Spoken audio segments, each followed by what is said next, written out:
प्यारे बच्चों, इस टाइप के क्वेश्चन जिनको हम कहते हैं केस स्टडी, केस स्टडी वाले क्वेश्चन लास्ट टाइम भी थे, बट इस टाइम आपके क्वेश्चनों की संख्या बढ़ा दी गई है, जिसमें आपको क्वेश्चन को पढ़ना है, स्टडी करना है, अंडरस्टैंड करना है। उसके बाद आपको 5 क्वेश्चंस दिए गए हैं, जिनमें से आपको सही 4 क्वेश्चनों के आंसर देने हैं। यदि हम 5 क्वेश्चनों में से कोई भी 4 क्वेश्चन चूज करें, उनके सही आंसर दे दें, तो आपको 4 मार्क्स मिलेंगे। इसमें मैक्सिमम 4 मार्क्स आप इस क्वेश्चन की वेटेज है। तो यहां पर आप स्टडी करेंगे, इस क्वेश्चन को पढ़ेंगे। उसमें लिखा हुआ है, ये क्वेश्चन नंबर 17 से 20 तक जितने भी क्वेश्चन हैं वो केस स्टडी बेस्ड हैं। 4 क्वेश्चन हैं, 17 नंबर, 18 नंबर, 19 नंबर और 20 नंबर। 4 क्वेश्चन हैं, 4 मार्क्स के हैं, तो 16 मार्क्स आपके यहाँ। आल्सो सेम पैटर्न एमसीक्यू ही समझें इसको, जैसे 16 क्वेश्चन 16 क्वेश्चन फर्स्ट 1 to 16 थे 16 मार्क्स के, ऐसे यहाँ 4 क्वेश्चन है, एमसीक्यू में भी पैटर्न है। और यहाँ पर 16 मार्क्स के 17 से 20 मार्क क्वेश्चन तक ये भी आपके एक तरह से एमसीक्यू ही हैं, बट इनमें थोड़ा टाइम लग सकता है। टाइम लगाने के लिए पहले हमें क्वेश्चन को पढ़ना चाहिए।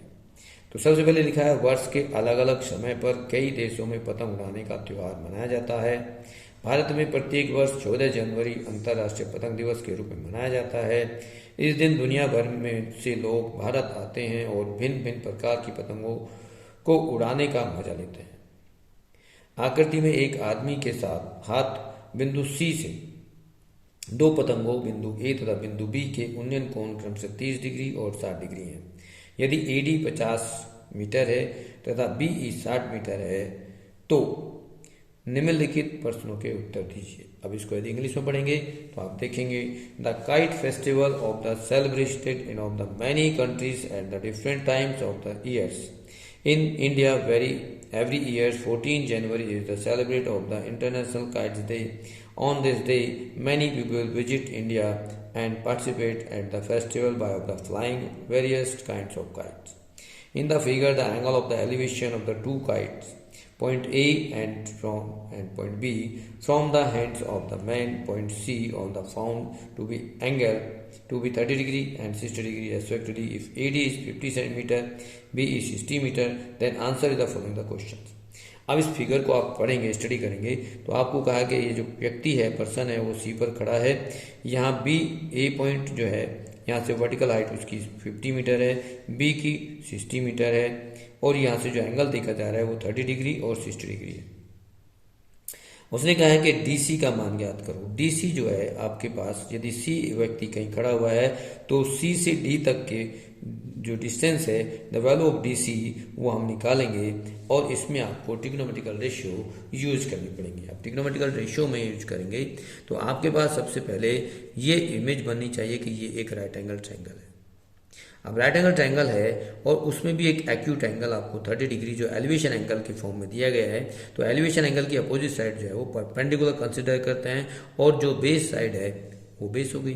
तो in triangle A B A D C में आप देखेंगे तो इन ट्रायंगल ए डी सी, अब यहाँ देखेंगे तो A D upon D C equal to हम लेंगे तो tan थीटा, और tan थीटा में tan 30 डिग्री है। अब यदि आप AD को 50 यूज करेंगे, DC फाइंड करेंगे, और tan 30 की वैल्यू 1/√3 होती है। यदि यहाँ पर हम क्रॉस मल्टीप्लाई करेंगे तो DC की जो वैल्यू आएगी वो 50√3 मीटर होगी। मतलब यदि हम क्वेश्चन नंबर फर्स्ट देखें, पार्ट फर्स्ट देखेंगे, तो उसका जो करेक्ट आंसर है वो 50√3 मीटर होगा, जो ए पार्ट है। ये आपके लिए फर्स्ट क्वेश्चन का सॉल्यूशन होगा। फर्स्ट पार्ट हो गया। सेकंड पार्ट को करने के लिए आप देखेंगे कि सेकंड पार्ट में आपको कहा गया कि सीई का मान क्या होगा।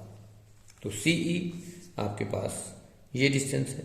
सेम प्रोसेस आप लगाएंगे तो यहाँ पर इन ट्रायंगल बी ई सी में देखेंगे तो बी ई अपॉन सीई हो जाएगा, और यहाँ पर भी आपका tan एंगल देंगे, tan रेशियो लेंगे, और एंगल आपके पास 60 डिग्री है। तो यहाँ बी ई 60 था, CE आपके पास फाइंड आउट करना है और tan 60 की रूट वैल्यू होती है √3। यदि आप क्रॉस मल्टीप्लाई करेंगे तो यहाँ पर जो CE की वैल्यू है वो आएगी 60/√3। क्रॉस मल्टीप्लाई करेंगे, फिर इसको रेशनलाइज करना पड़ेगा, तो √3 से न्यूमरेटर और डिनोमिनेटर मल्टीप्लाई करेंगे तो ये आएगा 60√3/3 और 3 से डिवाइड करेंगे तो आपके पास आएगा 20√3 मीटर। तो आपका जो बी सेकंड पार्ट है, सेकंड क्वेश्चन है, उसका जो करेक्ट आंसर है वो 20√3 आ गया। तो इसमें आप देखेंगे तो आपके पास जो सेकंड क्वेश्चन का ऑप्शन है वो आपको दे रखा है D part. D part is the correct answer of second part. आपसे पूछा गया है थर्ड क्वेश्चन में कि एंगल ACB माप क्या होगा, मेजर ऑफ एंगल ACB। तो ACB की बात करेंगे तो ACB आपके पास ये एंगल है। ACB एंगल कितना होगा, जब आप देखेंगे कि ये DCE एक स्ट्रेट लाइन है, सीधी लाइन है, सीधी रेखा है, तो इसमें आपके पास ये 30 डिग्री है, ये 60 डिग्री है, तो ये थर्ड एंगल इन तीनों एंगल का सम जो होगा वो 180 होता है। और 180 में से ये 30 और 60 को यदि हम माइनस कर दें तो ये एंगल आपके पास 90 डिग्री का हो जाएगा। तो थर्ड क्वेश्चन का जो आंसर है वो 90 डिग्री है और उसका जो ऑप्शन करेक्ट ऑप्शन दे रखा है वो है बी पार्ट इज 90 डिग्री। अब पूछा गया है कि AC का मान क्या है, what is value of AC। अब AC को देखेंगे, AC कहाँ पर है, A एंड C ये हाइपोटेन्यूज है ऑफ ट्रायंगल ADC। अब ADC में हाइपोटेन्यूज निकालने के लिए आपके पास देखेंगे जो नॉन वैल्यूज हैं वो परपेंडिकुलर और हाइपोटेन्यूज है। तो यदि हम देखेंगे AD upon AC equal to यहाँ लेंगे परपेंडिकुलर हाइपोटेन्यूज साइन 30 डिग्री। अब साइन 30 की वैल्यू को तो आपको मालूम है 1/2 होता है। AD आपके पास 50 है और AC फाइंड करनी है और साइन 30 होता है 1/2, तो AC की जो वैल्यू हो गई वो 50 × 200 मीटर हो जाएगी। तो आपके पास क्वेश्चन नंबर 4 का जो करेक्ट आंसर है वो 100 मीटर है। आप देखेंगे ऑप्शन क्या है फोर्थ का, तो वो 100 मीटर आपका C part is the correct answer of question number 4।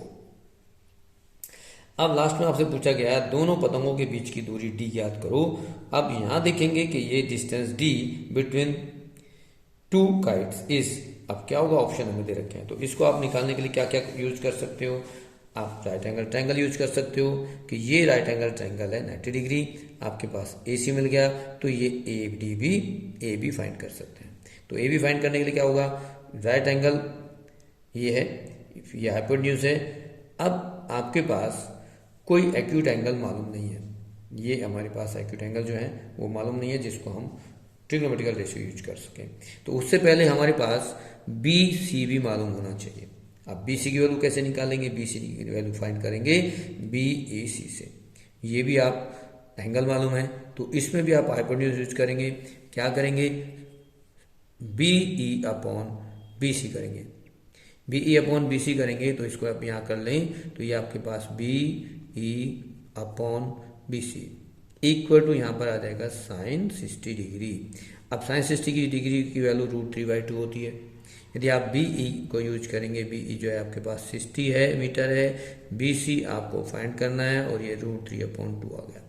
यदि क्रॉस मल्टीप्लाई करेंगे तो BC की जो वैल्यू आएगी वो 120/√3 आएगी।